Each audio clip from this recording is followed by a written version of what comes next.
Znači, prvi ključni iskorak je bio zapravo preuzimanje CDVite. Znači, mi smo 2000. Našli jedan model preuzimanjem CDVite kreirati jedan brand koji bi bio iskorak za nas kako u stvaranju vlastitog proizvoda, tako i iskorak na druga tržišta. Mi kao distributer smo bili isključivo koncentrirani na Hrvatsku. Preuzimanjem kupnjom CDVite od Plive, što je tad bila jedna od većih transakcija u Hrvatskoj, mi smo dobili platformu za izlazak na druga tržišta. Vrlo brzo smo shvatili da Hrvatska je za nas premalo tržište i danas u kontekstu Atlantic grupe Hrvatska čini samo 30% ukupnog našeg biznisa.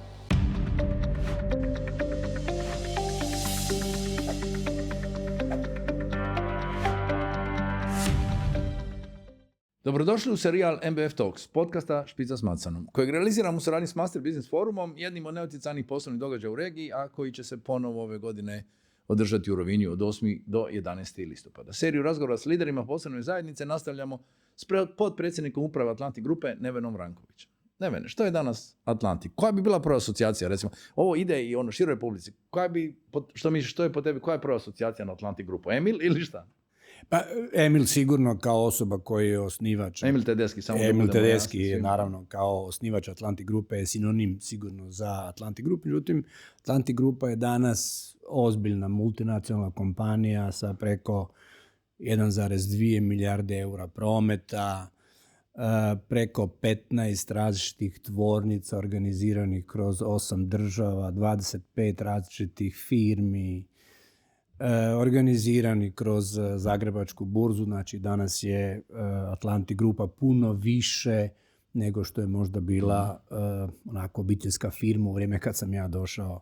Ali dobro, ali što misliš po čemu je Hrvati, građani, naša publika, u stvari građani Hrvatske prepoznaju možda, ili muđe kad im kažem Atlantic grupa, da li im zvoni što se radi, ili to isto mi je onako za početak jedno pitanje, da kad vi radite istraživanje, po čemu vas percipiraju, u čemu ste lideri, ili ste prije svega prepoznati u poslovnoj zajednici? Znači, apsolutno Atlantic grupa je prepoznata u poslovnoj zajednici iz razloga što smo bili dosta veliki pioniri u iskoraku od korporativnog upravljanja i izlaska na burzu. Međutim, Atlantic grupa je primarno ono što mi zovemo house of brands i ljudi nas primarno prepoznaju po kvaliteti ili prepoznatljivosti brendova kao što su CDVita, Kokta, Argeta, Smoky, znači čitav niz brendova koji danas čine Atlantic grupu. I misliš da su sad to već povezali, da je to dio Atlantic grupe ili kako? Malo mi čini da danas nekad ljudi više znaju taj osnovni brand. Mislim da se možda ovaj uspjeh s Argetom, možemo to za početak reći, evo primjer što ste super napravili, da ste de facto izašli na europsko tržište pašteta i dominirate i regionalno i europski sa paštetom, a nije bila na početku. Da, znači danas ja bih rekao Atlantic grupu zaista na svim tržištima ljudi percipiraju kroz brendove koji su zastupljeni na tim tržištima o kojima govorimo. Recimo u Srbiji je Atlantic grupa najprepoznatljivija po Sokoštarku i brendovima kao što su Najljepše želje, Bananica, Grand Kafa, Bonito, znači čitav niz proizvoda CDVita, čitav niz proizvoda kojima smo tamo značajno zastupljeni. Imamo relativno pristojan promet od preko 300 nešto milijuna eura prometa, što nas svrstava u jednu od najvećih kompanija tamo. Dok recimo u Sloveniji smo opet vrlo prepoznatljivi sa Bar Cafeom koji ima gotovo 80 nešto posto market share, Argetom koja je postala sinonim za prepoznatljiv brand.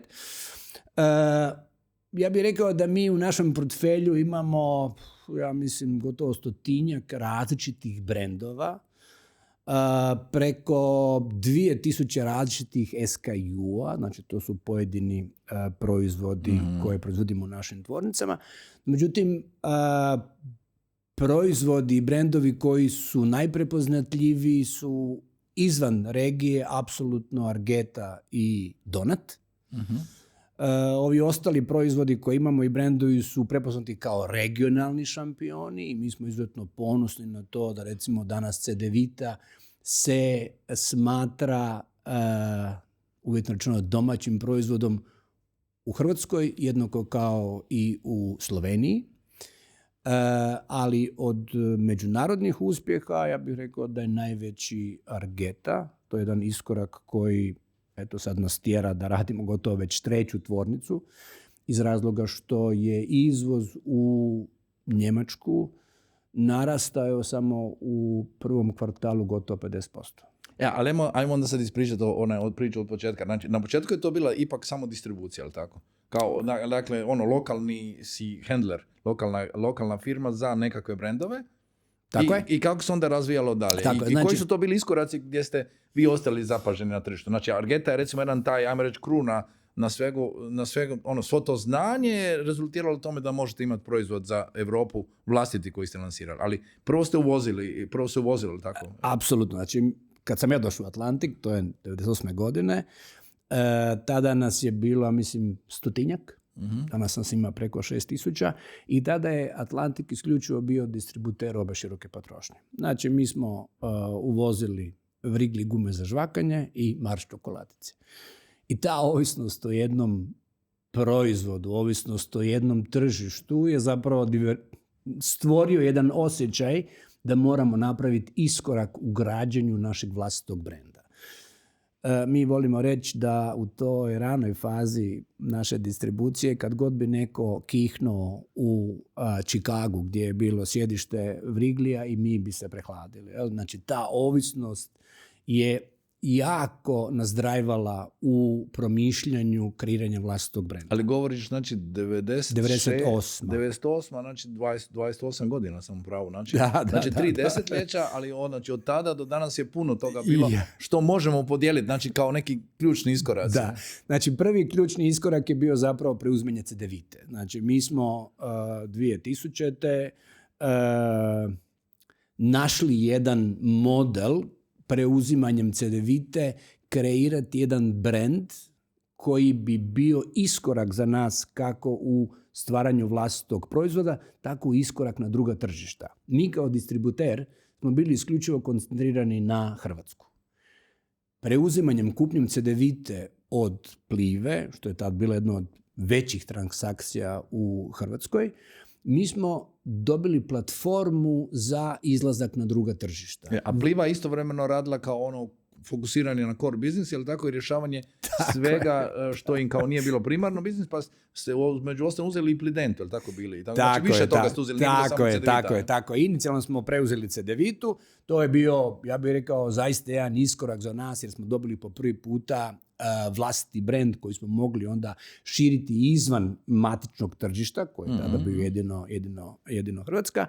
2 godine kasnije preuzeli smo i Nevu, koja je opet od Plive, koja je također bila daljnja osnova za širenje u regiju. Jel? I to su bili prvi počeci kada je Atlantik krenuo u diverzifikaciju rizika, ovisnosti u jednom tržištu, u jednom brendu, u jednom proizvodu. Jel radite Wrigley danas? Radimo. Dalje, znači ipak. To je pomoglo da zadržite se.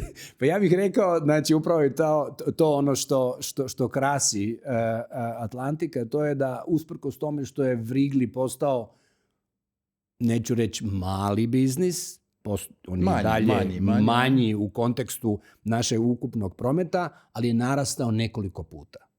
Znači, on je i dalje relevantan, pogotovo u kontekstu distribucije, važan je u kontekstu tržišta na kojima surađujemo sa Wrigleyjem, ali je on danas postao značajno manji nego prije. Ta dva modela, znači razvoja distribucije i razvoja vlastitih brendova, je bila osnova za naš rast.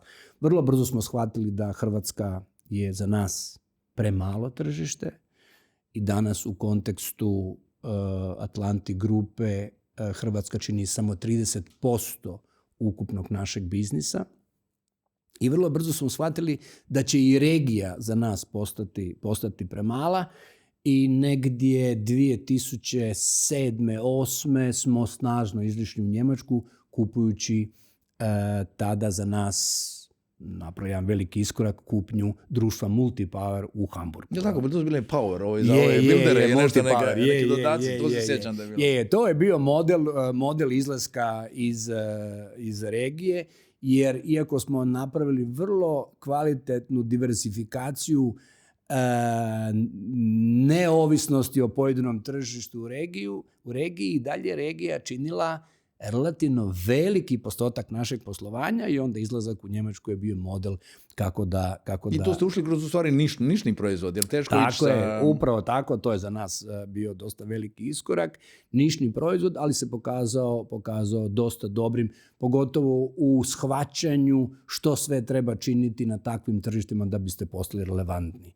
Ovaj naš uspjeh s Argetom, on nije uspio preko noći. Mi govorimo o ulaganju u razna tržišta s Argetom gotovo 15 godina i danas Argeta je šampion u tom segmentu patea sa vrlo velikim tržišnim udjelom. Prvi smo u Europi, prvi smo u Austriji sa preko 40% market share-a, u Njemačkoj, Švicarskoj, tako da zaista jedan impresivan uspjeh. Ali to, ponavljam, nije došlo preko noći, nego gotovo kroz 15 godina značajnog ulaganja. Ali ulaganje i akvizicija, dakle vi ste se širili prvo Srbija pa Slovenija, dakle jednostavno kupovanje proizvodnih, dakle od one distributera inicijalno krenuli ste u proizvodnju koju ste onda vjerojatno konsolidirali, razvijali dalje i te bitne, ključne brendove zadržali i razvijali i stavljali na tržište. Možda da se za Hrvatsku vratim na ovu priču oko Cedevite. Dakle, Cedevita u vrijeme Plive je bila ona samo kutica.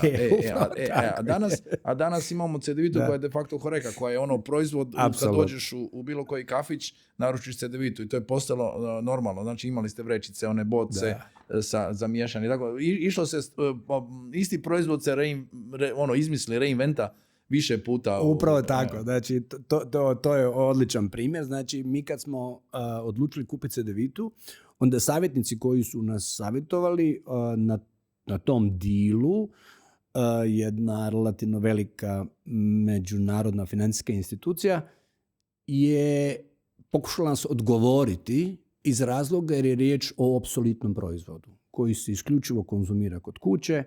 Riječ je o jednom proizvodu koji je... kao OTC, kao lijek upravo ljekarni. Upravo tako. I nama je trebalo nekoliko godina da tu Cedevitu koja se isključivo konzumirala samo kod kuće i u jednom relativno non-convenient obliku, jer se sa žlicom iz one velike posude miješalo u čaši. Jel? Mi smo u relativno kratkom vremenu uspjeli izići najprije s Cedevitom Go. Znači, to je ona boca koja omogućuje konzumaciju miješanje, Cedevite on the go prilici. I bilo nam je izuzetno važno da kod te Cedevite Go se zadrži isti onaj osjećaj koji potrošač ima kao i kod kuće. Znači da vidi da zrnca padaju u tu otopivu vodu i da zapravo ima isti onaj osjećaj senzacije, onog efervesena koji kao kad konzumira... Kad sad razmišljam, tako je. Nema razlike. Da, za razlog tome je, zato što prvo vitamini su najefektniji neposredno nakon što se otope i drugo, bilo mi je vrlo važno zadržati taj osjećaj, isti osjećaj kao da konzumirate Cedevitu kod kuće. Nismo htjeli napraviti ready to use u smislu otopinu, jer nije to taj isti osjećaj. Nekoliko godina kasnije došao je znači novi oblik konzumacije Cedevite u Horeci i danas to čini gotovo 30% našeg biznisa. Znači ovi savjetnici su malo podcijenili u stvari i vrijednost brenda, nekako tu tradiciju koju smo imali u regiji. Apsolutno. Iako danas smo mi, pogotovo u Hrvatskoj Atlantic Grupa, najprepoznatljiviji po brendu Cedevite. Međutim, to nije najveći biznis. Nama je by far najveći biznis kava.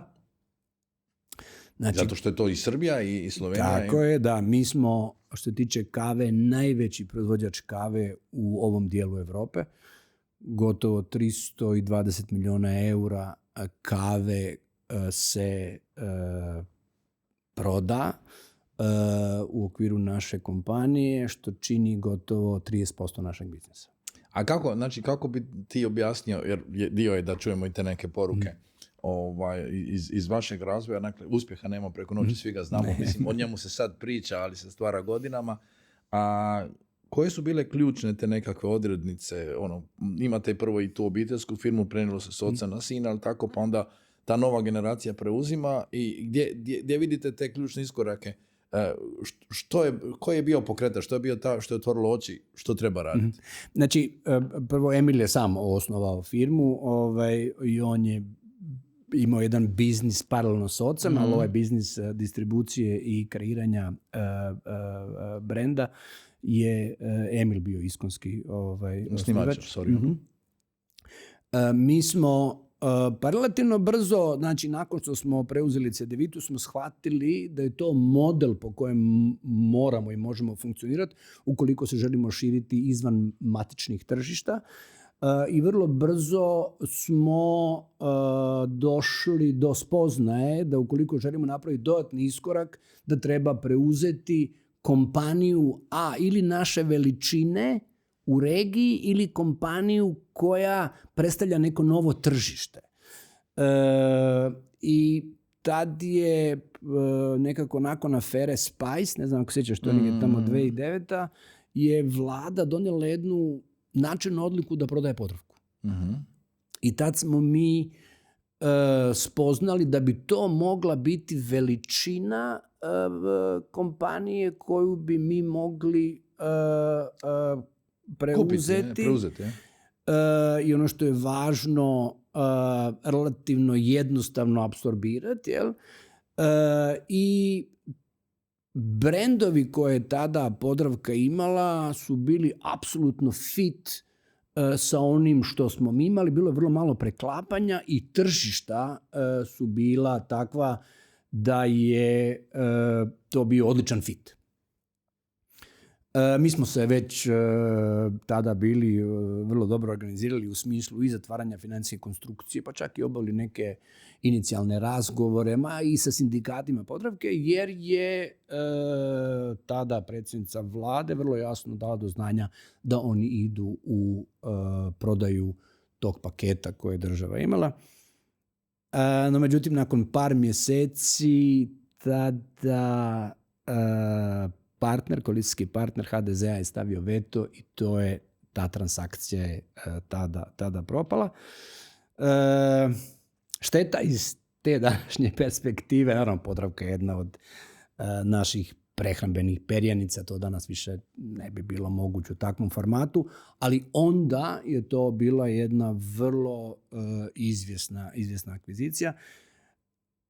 Vrlo brzo nakon toga smo shvatili da postoji u okruženju još jedna, pa možda čak iz ove perspektive i atraktivnija kompanija, a to je Droga Kolinska. Droga Kolinska je tada, ja mislim, 2-3 mjeseca nakon toga objavila natječaj da se prodaje.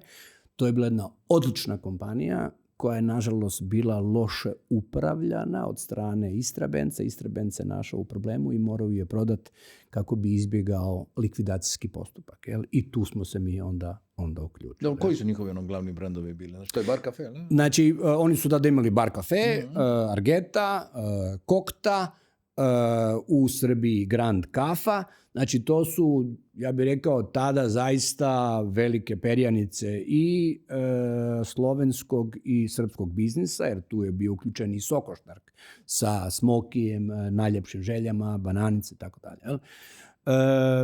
Mi smo negdje odmah kontaktirali tada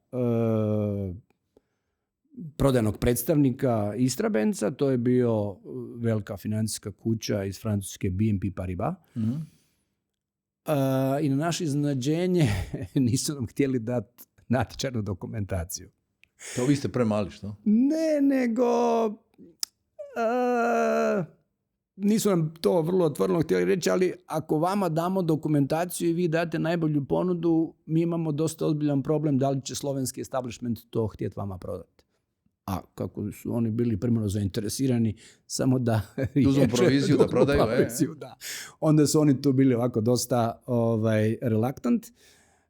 I mi smo odmah prigovorili Istrabencu i tek nakon njihove intervencije su nam dali inicijalnu dokumentaciju. Mi smo vrlo brzo dali neobvezujuću ponudu i kako smo mi na burzi, mi smo to morali objaviti.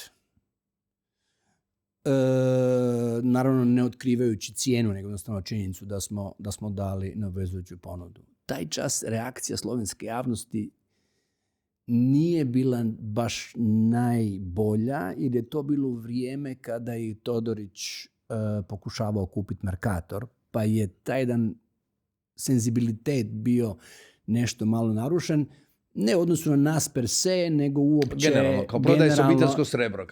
Upravo tako, da. I taj nesporazum je toliko dugo trajao, nam je nisu nas htjeli pripustiti dalje u taj sales proces, da smo mi morali kupiti jednu malu količinu dionice Istrabenca, priprijetiti im vlasničkom tužbom da bi nas pripustili kasnije u taj due diligence i da smo dobili mogućnost da bidamo dalje i dajemo obvezujuću ponudu. I tek kad smo zaključili ugovor, onda je to bilo dobro. Iako koliko je slovenski establishment bio protiv te akvizicije, možda govori podatak da slovensko ministarstvo financija je stavilo veto na davanje kredita u okviru EBRD-a nama za preuzimanje Droge Kolinske. Znači na sve moguće načine su... Da, Board of Governors EBRD-a, Europske banke za obnovu i razvoj, sjedi predstavnik Slovenije koji je stavio formalno veto. EBRD je odbio taj zahtjev zato što novci koje je EBRD davao išli za dokapitalizaciju Atlantic grupe, a ne formalnu Sloveniju, tako da. Ali evo, znači više je bilo izazova. Danas smo mi percipirani u Sloveniji kao the employer i zapravo percepcija je izuzetno pozitivna. Mi smo zadnjih nekoliko godina ocijenjeni kao najbolji poslodavac, jedan od najboljih ili najuzoritijih kompanija u Sloveniji s rastom u zadnjih 5 godina 100%. Znači onako baš jedna lijepa, impresivna priča. A općenito imali smo tadašnje političke rizike. Znači, kad ste ušli u Srbiju? Ja se uvijek sjećam, mislim, čini mi se danas kako da ste oduvijek tamo na onom izlazu s autoputa, tako s onim skladištem, ili tako je. Evo, otkad vozim za Srbiju uvijek se Atlantik to, jer ste bili među prvima tamo, ako se nema na toj poziciji. Baš ste stavili zastavu, što bi se reklo, brand. Da, znači mi smo inicijalno već došli u Srbiju, i to je bila jedna od prvih akvizicija u Srbiji, 2006.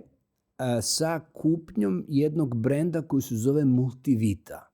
Multivita je copycat CDVite koju je napravila srpski Hemofarm, znači ekvivalent Plive. Znači oni su napravili copy-paste CDVite u Srbiji u vrijeme kada više CDVita se nije tamo prodavala.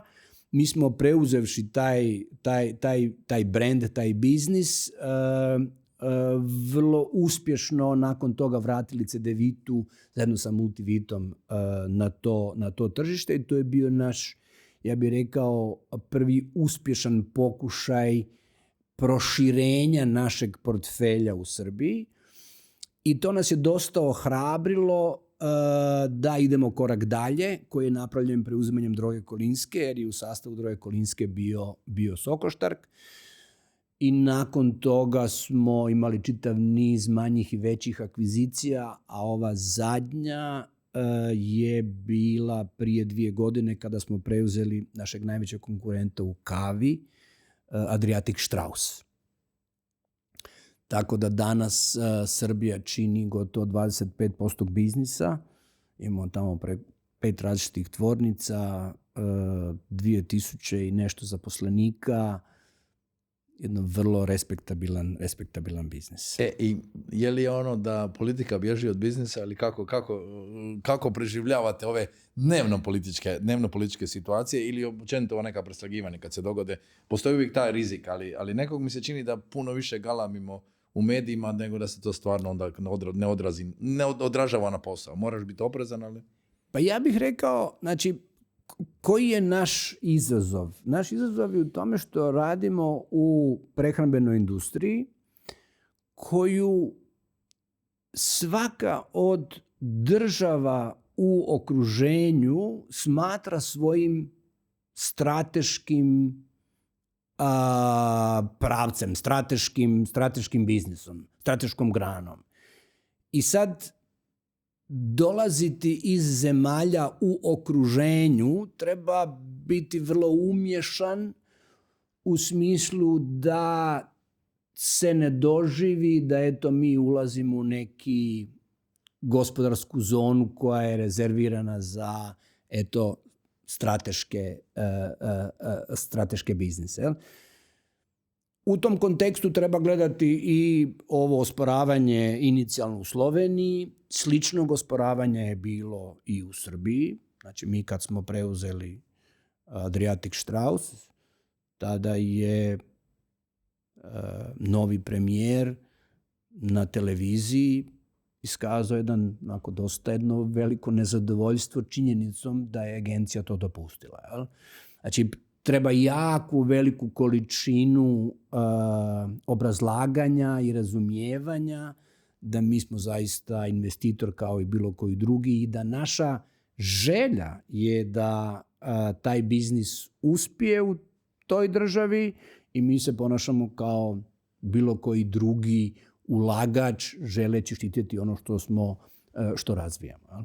Da, ali mislim da ono nekako čisto s pozicije gospodarstvenika da ako možeš potvrditi, da meni se čini uvijek kad me pitaju da komentiram politički, uvijek hoću reći jedno je ovo što se priča na dnevno osnovi, ali život i posao se nastavlja svakodnevno i ljudi idu na obje strane i robe idu i sve. Ma, apsolutno. Znači, tu nije bilo nikad neki veći zastoj. Ne. Znači, tiče percepcije brenda, znači kao sam rekao, danas CDVita se u Hrvatskoj percipira kao domaći brend jednako kao i u Srbiji. I jednako tako, i u Sloveniji. Naravno. I jednako tako Smoky, to je primarno brend koji se proizvodi u Sokoštarku, danas je Smoky sinonim za extruded snacks, odnosno za flips. Jel? Prema tome, mi smo to sve prihvatili kao naš domaći brend. I u tom smislu ja mislim da nema nikakvih izazova. Ono što sigurno stvara jednu određenu dozu tenzija, a to je ova sitna politička prepucavanja koja se javljaju u tako nekim vremenima. Pred Oluju ili ne znam, pred neki od takvih ili ovo sad eventa. zadnjem dok su bili ovi protesti gdje smo kao stalno potencirani kao Hrvatska neka strana. Ali mislim... To sigurno nije, mislim, sigurno nam od toga neće narast plaća, ali je to nešto što se mi, ja bih rekao, dosta dobro nosimo.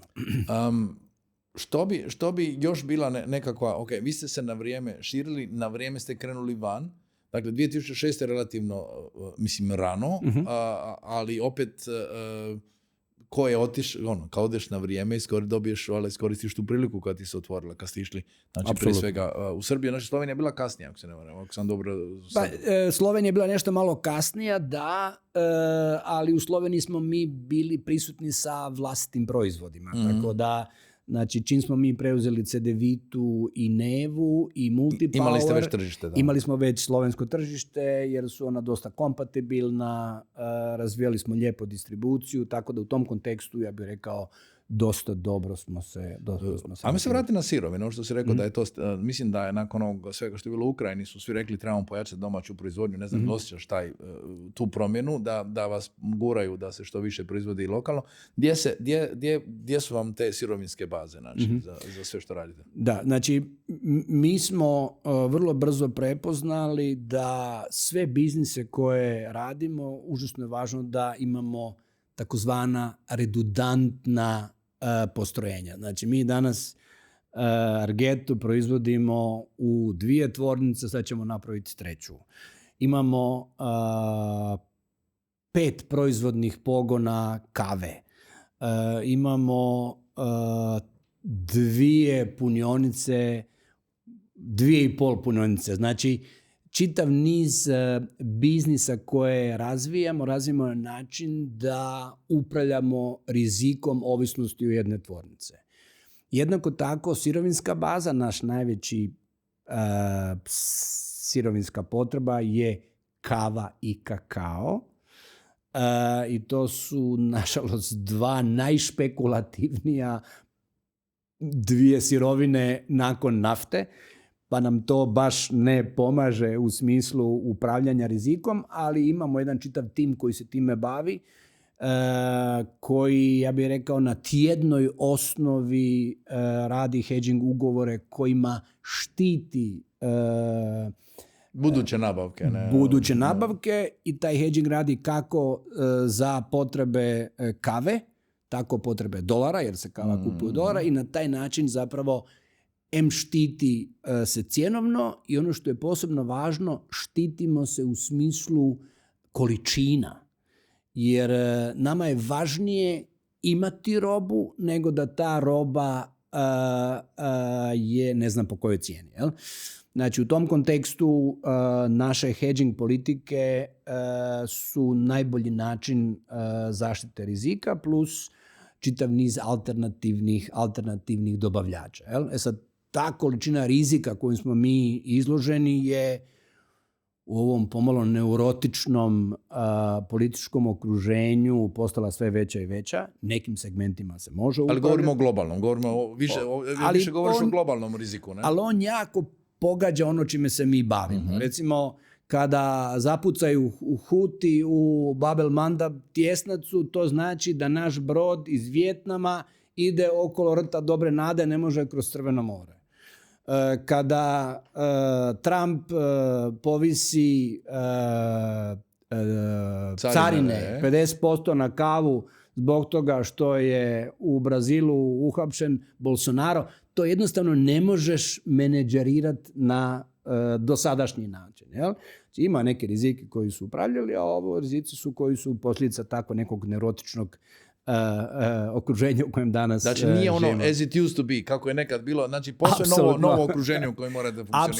Apsolutno, ali evo, čini mi se da time dosta dobro upravljamo i u tom kontekstu vrlo je važno imati utjecaj nad tim sirovinskim bazama. Jel? Pa ako su te sirovinske baze u okruženju, to je apsolutno fantastično, pogotovo kad možeš time upravljati, ali nažalost gotovo 66% naše sirovine u financijskom smislu izvan regije dolazi samo iz ova 2 dijela, kava i kakao. Jel? I to je koliko je kakao skakao ovi protekli godina. To je bilo nevjerojatno. Da, kakao je u zadnje 3 godine skočio sa $2,000 po toni na 12, da bi se sad ponovo vratio u neku normalu i to se naravno osjetilo i na konzumaciji čokolade. Čokolada je dosta važan segment našeg poslovanja. A imate kooperante u regiji? Imate za meso ili da, apsolutno. I tu osjećate rast? Je li tu pritisak da ti, ako raste potražnja i ova potreba da se proizvodi lokalno, imate li vas guraju prema tome da više radite? Apsolutno. Recimo, znači, potreba za kokama nesilicama, od kojih se primarno radi Argeta. Ja bih rekao, mi pokupujemo sve što je u regiji. Znači, u tom kontekstu jako radimo sa kooperantima, razvijamo, ulažemo u njih i ta sirovinska baza nam je od iznimno velike važnosti. Ja. I mislim da to onda dodatno utječe na tu poziciju da ste dobar domaćin, ajmo reći. Da, apsolutno. Jer ste na svim tržištima i povlačite čudo sirovine. Apsolutno. Daj mi par ilustracija iz tog nekog corporate managementa, koje su bile odluke ili kako ta organizacija, kako ste se mijenjali kroz godine. Jer je ajmo reći, obiteljska firma, 100 ljudi, svi ste se znali. Sad se nužno ne poznajete. Iako nastojite da svakoga znate po imenu i prezimenu, ako ste dobar poslodavac. Ali to je zahtijevalo te rast vještina i upravljanju i prilagođavanju svemu ovome što se događa danas u svijetu. Znači, mi smo imali sreću da u vrijeme kad smo htjeli kupiti CDVitu, danas je tada financijski htjela pratiti Njemačka banka za obnovu i razvoj. Sad, oni su tada bili jedini koji su nas htjeli pratiti. Zapravo, iz današnje perspektive zvuči nevjerovatno da tada nismo mogli doći do kapitala. Danas nas ne muče te brige. Čekaj, je li to ista ova banka što masovno prati, što prati Lidl, Kaufland, ovu grupe, izlazak KfW, apsolutno. Izlazak na sva druga tržišta. Sa 1% kamate. To su ti. Znači, oni su tada djelovali u Hrvatskoj i mi smo imali sreću da nam oni budu partneri. Zašto kažem sreću? Zato što njihova osnovna misija nije samo davanje kapitala, nego i pomoć kompanijama u njihovoj korporativnoj nadgradnji. I oni su na jedan vrlo suptilan način nas upućivali kako da promišljamo kompaniju. Znači, mi smo 2005. kad su oni, ne lažem, 2001. kad su ušli u CDVitu, oni su nama nametnuli da promišljamo o upravljanju kompanijom kroz kodeks korporativnog upravljanja. I oni su nama to prikazali kao model koji je najsuvremeniji zato što upućuje partnere da razmišljaju na jedan zajednički način kako upravljati odnosima između partnera. To vam je bilo 4 godine prije nego što je burza donijela svoj kodeks korporativnog upravljanja. I odjednom ti počneš razmišljati o potpuno novim upravljačkim kategorijama.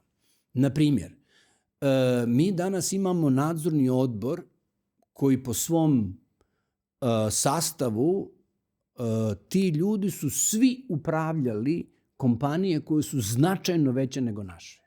I sad u odnosu sa tim ljudima ta količina socijalne interakcije, ta količina znanja koja se prenose je nešto što čini nas kao kompaniju, ja bih rekao, puno boljem u odnosu možda na neke usporedive kompanije. Mi danas imamo predsjednika nadzornog odbora koji je bio šef Coca-Cola Amerike.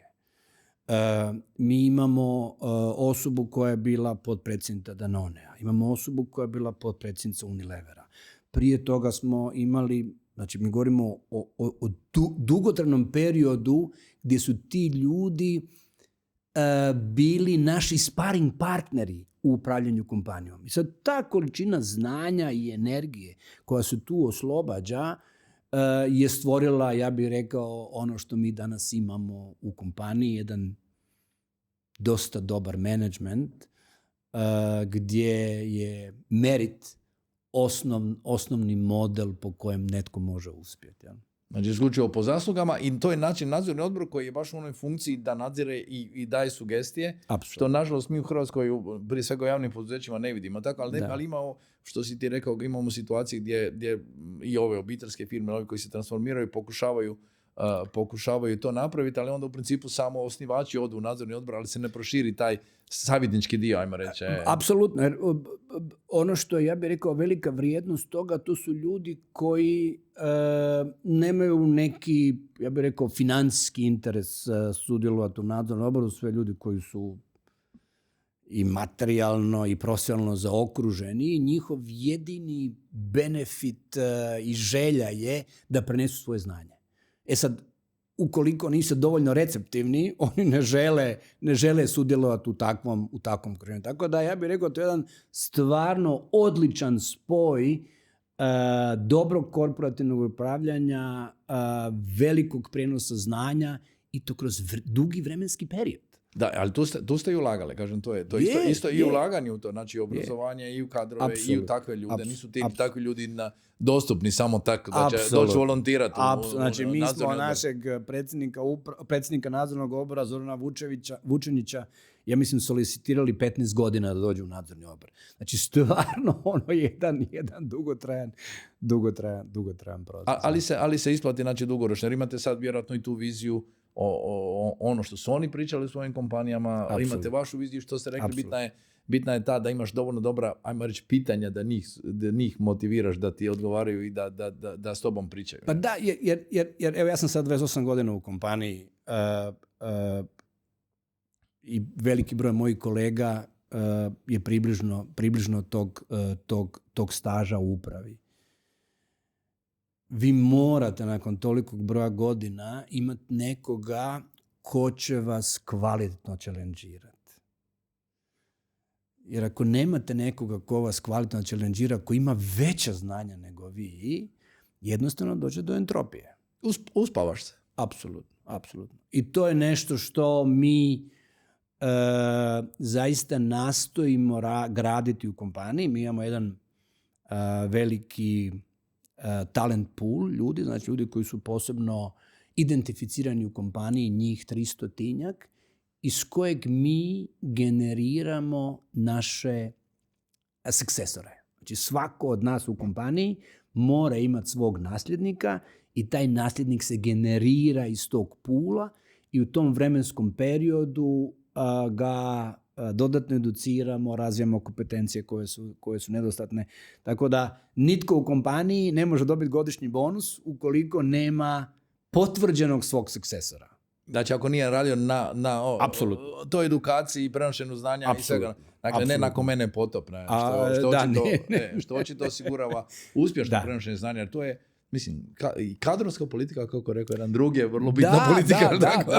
Da. Pa ne, znači, ja bih rekao da mi možda danas nešto malo uspješniji od naših kolega, upravo zahvaljujući tome da imamo taj prijenos znanja i da odlaskom 1, 2 ili više članova uprave, kad za to dođe vrijeme, postoje ljudi koji će ih naslijediti. Evo, znači, od 7 članova uprave, Emil, Srećko i ja smo u kategoriji starijih članova uprave koji za 5, 6, 7 godina jednostavno će morati ustupiti svoje mjesto netkome tko, i mi se danas već za to pripremamo. To je velika. A kako je sve krenulo? Znači, kako je Emil, očito imate nekakav je bio krug ljudi od povjerenja koje je Emil birao nekako s početka, ali ne da ih je samo birao zato što ih je ne da ih je dobro probrao, nego hoću reći da nije bilo samo taj inicijalni odbor po nekim kvalitetama, nego su se pokazali da kasnije u tom napredovanju da su znali i rasti zajedno s kompanijom. Dakle, što je isto bio, mislim, isto jedan ključeva od uspjeha. Dakle, nije bilo ja sam tu jer sam Emilov prijatelj, nego zato što dobro radim prije svega. Ja bih rekao Emilov izbor, kako bi rekao. Ja bih rekao da. Dosta smo mi kao kompanija se promijenili. Znači, na svom osobnom primjeru. To sam htio, ti si diplomat realno bio. Jesam, da. Znači, dosta sam ja osobno rastao sa kompanijom u smislu znanja i kompetencija. Moja prva ljubav je bila diplomacija i ja sam se uvjetno rečeno i školovao. Gdje si bio? Washington? Recite samo par detalja, idemo prema kraju. Znači, svoju karijeru sam započeo u Washingtonu i to na nagovor tada Zvonimira Šeparovića, mog mentora. Išao sam na postdiplomski u Ameriku i on mi je dao preporuku, ali uz uvjet da se moram javiti tadašnjem našem predstavniku u Washingtonu, Frani Vinku Golemu. Mm-hmm. Mi tad nismo bili priznati od strane Amerike, to je bio 1991. godina. I tad nas je u tom uredu Republike Hrvatske, jer nije bilo još ambasada, bilo 3. Ja? Usporedbe radi koliko je to bilo malo kad sam odlazio 6 godina kasnije iz ambasade, bilo nas je preko 50. Ja? Da bi nakon nekog perioda bio 2,5 godine u Beogradu u našoj ambasadi. Čekaj, ti si bio onda u najtežnijem ono razdoblje, Oluja, suradnje, Je. ono što priča Krešo Ćosić, ja išao u Pentagon, ovi si drugi Šušak tamo. Sve si to bio, vidio. Jesam. Krešo je jako utjecao na moj karijerni put. Ja sam tad radio s njim. Ja sam u to vrijeme čak možda promišljao da bi išao u Ujedinjene narode. Dobio sam neku ponudu od Međunarodne organizacije rada u Ženevi. I Krešo je bio taj koji je rekao, pa daj ti malo još ostani tu, to malo još je bilo još 6 godina nakon toga. Jel? Tako da to je onako baš jedan vrlo intenzivan period rasta diplomacije, hrvatske diplomacije u Washingtonu. To je dobro da živi u zanimljivo vremena. Mislim, ti si iskoristio. To je vrijeme Daytona, to je vrijeme Washingtonskih sporazuma, tako onako baš jedna svjedočio si iz povijesti. Ne? I sad kako od te ljubavi te neko izvuče, to neka druga ljubav bila koja te potegnula na ovu stranu. Je. Znači, nakon Washingtona sam... Što si po struci? Samo da to isto ljudima... Pravnik po struci. Znači, ja sam završio pravo u Zagrebu i išao na postdiplomski u Washington, a sve je potka bila međunarodna diplomacija i međunarodno javno pravo. Nakon Washingtona sam dobio zadatak da idem u Beograd. Zašto u Beograd? Zato što smo mi tada pokušali pokazati našim susjedima da mi već imamo novo formiranu diplomaciju koja nije nastala iz one bivše. Jel? Malo nas je bilo koji smo imali tu količinu već iskustva i ja sam preuzeo vođenje konzulata u Beogradu. Tada je to bilo dosta zahtjevan posao, jer su tad još bile vize, čitav niz zahtjeva za povratom, onako baš jedan... To je početak, napeto. Da, to je, govorimo, 96. Znači to je neposredno nakon uspostave diplomatskih odnosa i vrlo onako interesantan period. U tom momentu moja supruga, koja je, by the way, sutkinja,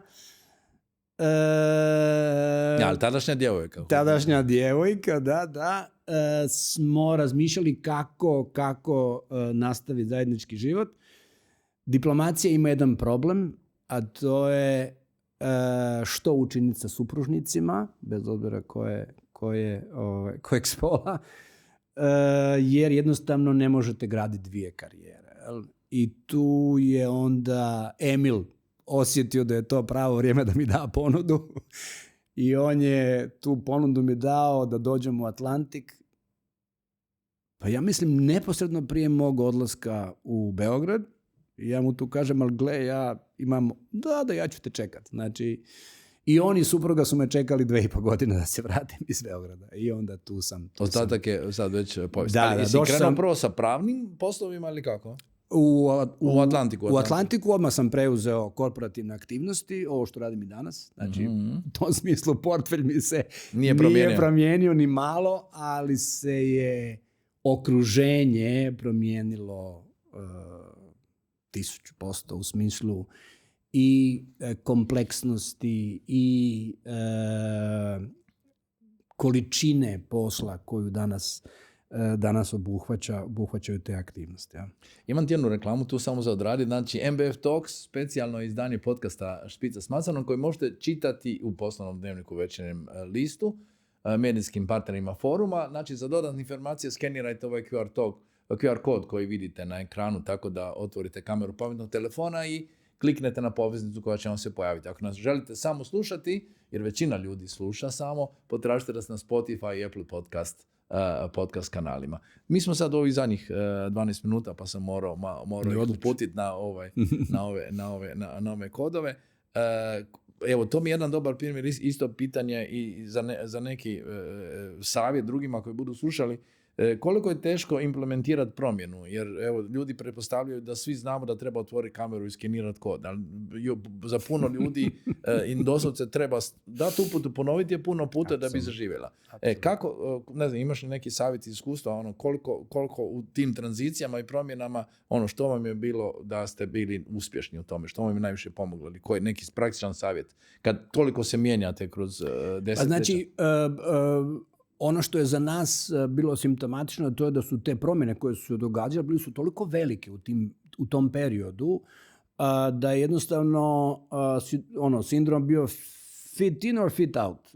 I tu nije bilo mogućnosti jednostavno za neko drugo promišljanje, jer svaka nova ta promjena, znači mi smo napravili u ovom periodu 20 i nešto godina preko 60 različitih akvizicija.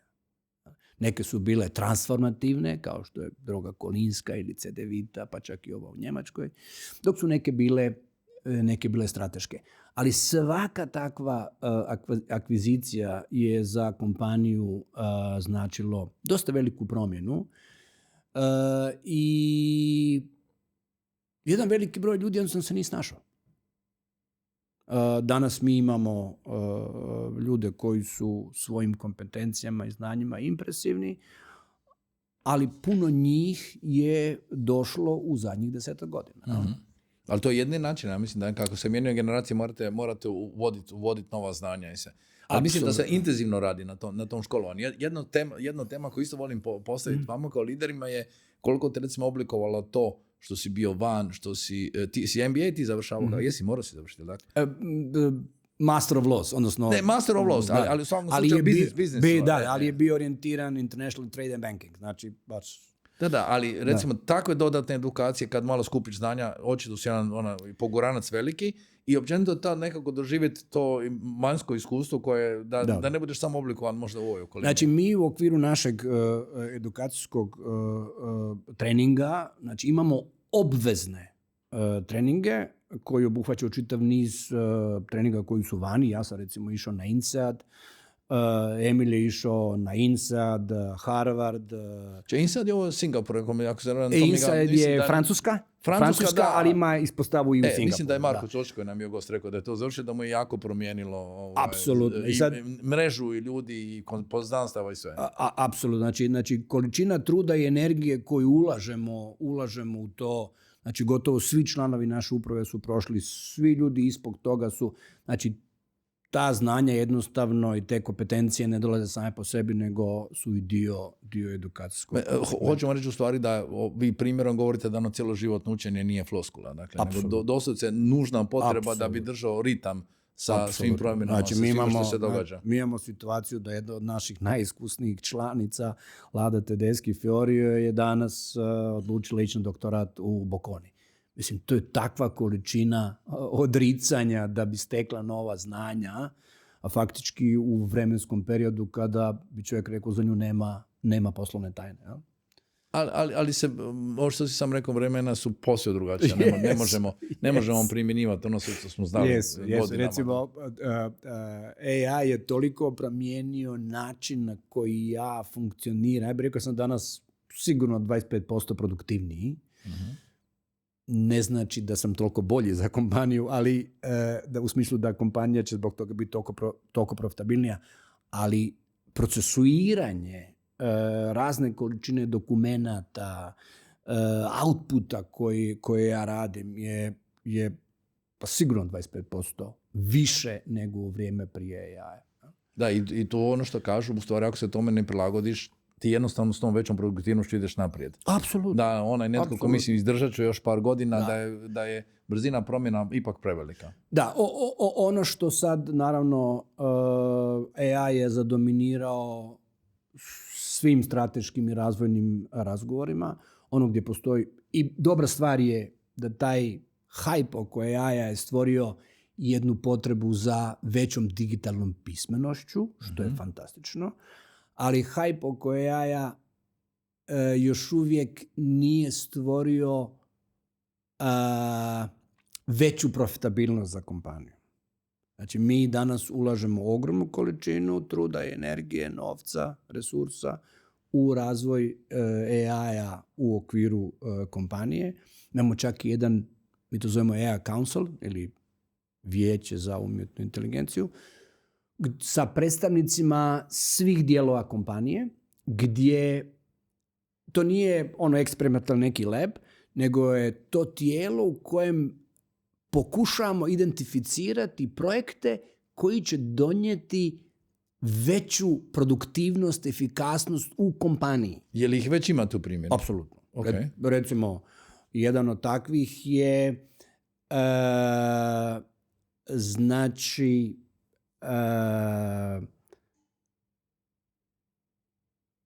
proizvod koji imamo, koji je, slikamo samu policu,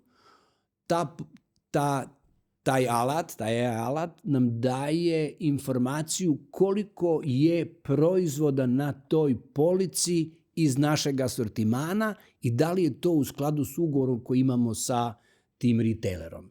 Znači, to nam je prije uzimalo našem trgovačkom predstavniku pola sata, sad to traje 3 sekunde. Jel?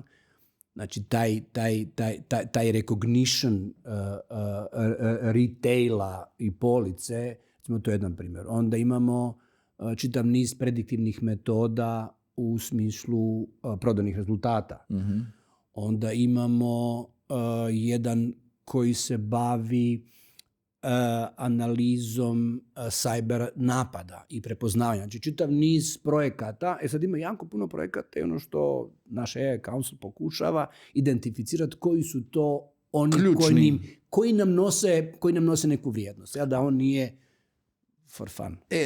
Mislim, to je ono što dobro rekao. Puno je hype, ajmo vidjeti kako se to primjenjuje u praksi. Znači, to je sad veliki da, izazov. Da, i to. Ali moraš, ajmo reći, nešto i promašiti da bi bio, da bi ulovio trend. Ne možeš biti isključivo pozitivno. Da. I inače, mi mislimo da mi ga zovemo culture failure, znači ta dopuštenost učiniti grešku je užasno važna u svakoj kompaniji, naravno po pretpostavkom da stvoriš iz toga neko učenje. Jel?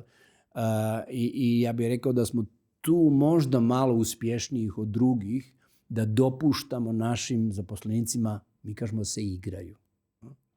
Ali ta dobiješ i nekakvu dobit, ako dopuštaš, ako si previše striktan, nema šanse da smo svi uspješni u životu, uvijek u svemu. Ti ima i stvari gdje pulaš. I ako ne dopustiš pravo na grešku, nećeš dobiti pravo na dobit. Nećeš dobiti pravo na priliku. Apsolutno. I nećeš dobiti onu poduzetničku hrabrost koju svaka kompanija treba. I ja mislim da smo mi tu nešto malo bili uspješniji, što se nismo bojali ući u situacije da kupimo u nekoliko navrata kompanije koje su bile veće od nas. Ali to je, recimo, to je ono što sam možda treba pitati. Ljudi se uvijek boje kad u takvu situaciju kako ću to isfinancirati. Ali danas postoje tržišni mehanizmi, postoje novci. Da. Znači, samo je bitno da složiš dobru konstrukciju i da imaš hrabrost. Bitno da imaš ideju. Za ideju ćeš dobiti financiranje. Ja? Apsolutno. Naravno, postoje neki osnovni ili bazični financijski parametri koje treba zadovoljiti. Znači, ne može biti zaduženost veća od 5 puta EBITDA da bi se nešto isfinanciralo. Međutim, ukoliko postoji dobra ideja, danas više kapitalna struktura nije problem. U vrijeme kad smo mi kupovali CDVitu, u vrijeme kad smo mi kupovali Drogu Kolinsku, za nas su to bili jednako komplicirane stvari kao i preuzeti samo kompaniju. Uh-huh. Znači, kad smo kupovali Drogu Kolinsku, više smo vremena potrošili pregovarajući s bankama nego sa firmom. Nego sa Istrabencom za preuzeti. Slično je bilo i sa kupnjom CDVite. Ali to se sad drastično promijenilo. Novca ima sad. A to danas više nije izazov. Jel? Dobro, i na samom smo kraju, pa ili imaš nekako još onako poruku što svi možemo naučiti iz primjera Atlantika? Ne? Pa ja bih rekao da je najvažnije poticati taj poduzetnički duh.